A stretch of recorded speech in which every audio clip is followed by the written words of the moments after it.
वास्तविक विद्रोह से पहले कई महीनों तक तनाव बढ़ता रहा और कई घटनाएं हुई। 26 फरवरी 1857 को 19वीं Bengal native infantry BNI regiment को चिंता हुई कि उन्हें जो नए कारतूस दिए गए थे वे गाय और सुअर की चर्बी से लिपटे कागज में लिपटे हुए थे, जिन्हें मुंह से खोलना पड़ता था, जिससे उनकी धार्मिक संवेदनाएं प्रभावित होती थीं। उनके कर्नल ने परेड ग्राउंड पर तोपखाने और घुड़सवार सेना के साथ उनका सामना किया, लेकिन कुछ बातचीत के बाद तोपखाने को वापस ले लिया और अगली सुबह की परेड रद्द कर दी। 29 मार्च 1857 को कलकत्ता के पास बैरकपुर परेड ग्राउंड में 34वीं बीएनआई के 29 वर्षीय मंगल पांडे ने ईस्ट इंडिया कंपनी की हालिया कार्रवाइयों से नाराज होकर घोषणा की कि वह अपने कमांडरों के खिलाफ विद्रोह करेंगे। पांडे के व्यवहार के बारे में जानकारी मिलने पर सार्जेंट मेजर जेम्स ह्यूसन जांच करने गए, लेकिन पांडे ने उन पर गोली चला दी। ह्यूसन ने अलार्म बजाया। 69 जब उनके एडजुटेंट लेफ्टिनेंट हेनरी बॉग अशांति की जांच करने के लिए बाहर आए तो पांडे ने गोली चलाई, लेकिन बॉग के घोड़े पर लगी।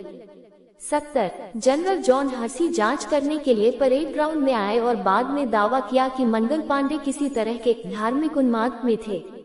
उन्होंने क्वार्टर गार्ड के भारतीय कमांडर जमादार ईश्वरी प्रसाद को मंगल पांडे को गिरफ्तार करने का आदेश दिया, लेकिन जमादार ने इनकार कर दिया।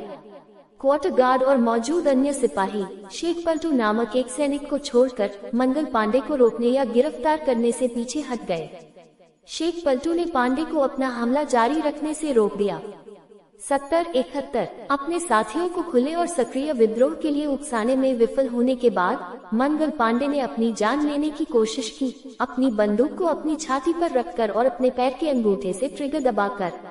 वह केवल खुद को घायल करने में सफल रहे। 6 अप्रैल को उनका कोर्ट मार्शल किया गया और 2 दिन बाद उन्हें फांसी दे दी गई। जमादार ईश्वरी प्रसाद को मौत की सजा सुनाई गई और 21 अप्रैल को उसे फांसी पर लटका दिया गया। रेजिमेंट को भंग कर दिया गया और उसकी वर्दी उतार दी गई, क्योंकि यह महसूस किया गया कि इसमें अपने वरिष्ठों के प्रति दुर्भावना थी। खासकर इस घटना के बाद शेख पलटू को बंगाल सेना में हवलदार के पद पर पदोन्नत किया गया था, लेकिन 34वीं बीएनआई के बिखरने से कुछ समय पहले ही उसकी हत्या कर दी गई थी। 72 अन्य रेजिमेंटों के सिपाहियों को लगा कि ये सजाएं बहुत कठोर हैं। कुछ इतिहासकारों के अनुसार औपचारिक विघटन के दौरान अपमान का प्रदर्शन विद्रोह को भड़काने में सहायक हुआ। असंतुष्ट भूतपूर्व सिपाही बदला लेने की इच्छा से अवध में अपने घर लौट आए। अप्रैल के दौरान आगरा, इलाहाबाद और अंबाला में अशांति और आगजनी हुई। विशेष रूप से अंबाला में, जो एक बड़ी सैन्य छावनी थी जहां कई इकाइयां अपने वार्षिक बंदूक अभ्यास के लिए एकत्र हुई थी, बंगाल सेना के कमांडर इन चीफ जनरल एनसन को ये स्पष्ट था कि कारतूसों को लेकर किसी प्रकार का विद्रोह आसन था। नागरिक गवर्नर जनरल के कर्मचारियों की आपत्तियों के बावजूद वह बंदूक अभ्यास को स्थगित करने और एक नई कवायद की अनुमति देने के लिए सहमत हो गए, जिसके तहत सैनिकों को कारतूस को अपने दांतों की बजाय अपनी उंगलियों से फाड़ना था। हालांकि उन्होंने पूरे बंगाल सेना में इस मानक अभ्यास को बनाने के लिए कोई सामान्य आदेश जारी नहीं किया और संभावित संकट को कम करने या खत्म करने के लिए अंबाला में रहने के बजाय वे फिर शिमला चले गए। हालांकि अंबाला में कोई खुला विद्रोह नहीं हुआ, लेकिन अप्रैल के अंत में बड़े पैमाने पर आगजनी हुई।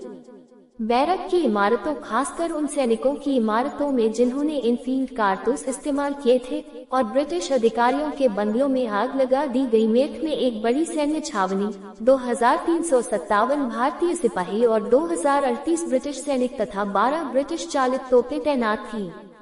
ये स्टेशन भारत में ब्रिटिश सैनिकों की सबसे बड़ी जमात में से एक था और इसे बाद में इस बात के सबूत के रूप में उद्धृत किया गया कि मूल विद्रोह एक पूर्व नियोजित साजिश के बजाय एक सहज प्रकोप था। हालांकि बंगाल सेना के भीतर अशांति की स्थिति अच्छी तरह से ज्ञात थी।